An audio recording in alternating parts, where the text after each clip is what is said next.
नमस्कार मित्रों, मैं हूं अशोक वर्मा। आप देख रहे हैं टीवी 20 न्यूज।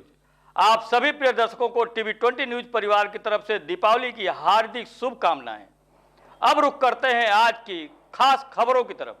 इस खबर के प्रायोजक हैं पूर्वांचल मशीनरी एजेंसीज अधिकृत विक्रेता, जहां आपको मिलेगा किर्लोस्कर व प्रकाश जनरेटर के साथ ही सेंचुरी प्लाईवुड, माइका व हार्डवेयर के सभी सामान। हमारा पता है नरौली तनिष्क शोरूम और नगर पालिका सिविल लाइन, आजमगढ़।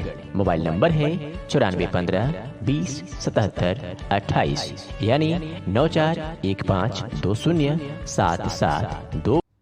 आजमगढ़ शहर के समीप तमसा नदी के तट पर स्थित चंद्रमा ऋषि के आश्रम पर और तमसा नदी के तट पर शनिवार की शाम को 11,000 दीपक को जलाकर दीपोत्सव मनाया गया। इस दौरान नदी के तट के साथ ही पूरा आश्रम परिसर दीपक की लौ के बीच जगमग हो उठा।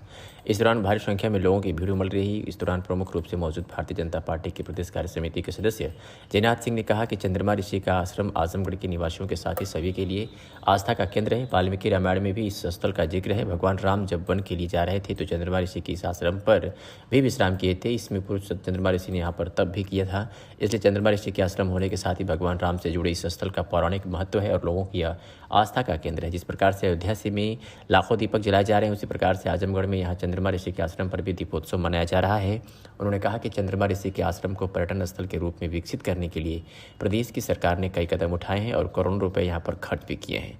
शासन प्रशासन लगातार इस स्थल का ध्यान दे रहा है। सुनते हैं जयनाथ सिंह ने क्या जानकारी दी। आज यहाँ पे तमसा आरती का आयोजन भी किया गया है, तो कैसी आरती है और कहाँ के पंडित आए हुए हैं?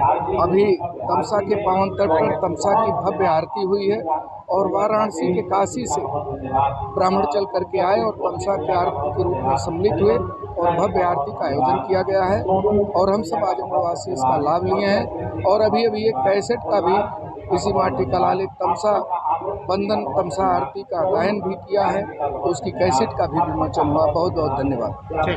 आजमगढ़ में भी है, तो आज आपने वहाँ आरती का आयोजन किया है, क्या कहना चाहेंगे, क्या मान्यताएं हैं यहाँ की?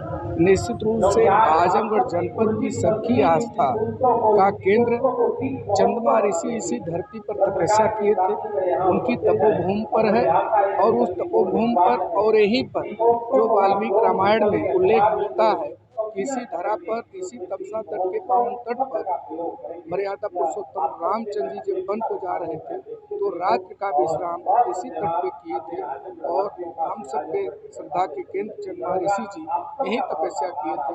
इस नाते आज देव दीपावली के अवसर पर जैसे भव्य अयोध्या रामचंद्र जी की नगरी में कार्यक्रम हो रहा है, उसी तर्ज पर हम सब तमसा के इस पावन तट पर हम कार्यक्रम कर रहे हैं और जिसमें सारे श्रद्धालु आजमगढ़ के बड़े मनोयोग से आरती पूजन एवं दीपोत्सव का कार्यक्रम हुआ है।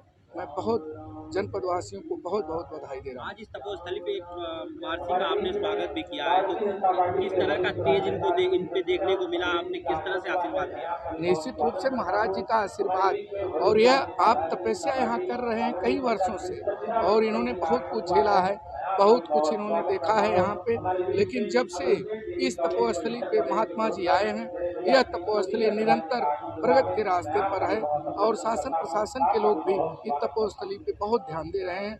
हमारे उत्तर प्रदेश के मुख्यमंत्री अभी आप बोर्ड देख रहे होंगे, कई करोड़ रुपए इस पे तमसा तट के पावन तट पे लिए दिए हैं। मैं बहुत साधुवाद देना चाहता हूँ। कितने हजार दीपों से इसको सजाया? आज 11,000 दीपों से यह तमसा पावन तट सजाया गया था।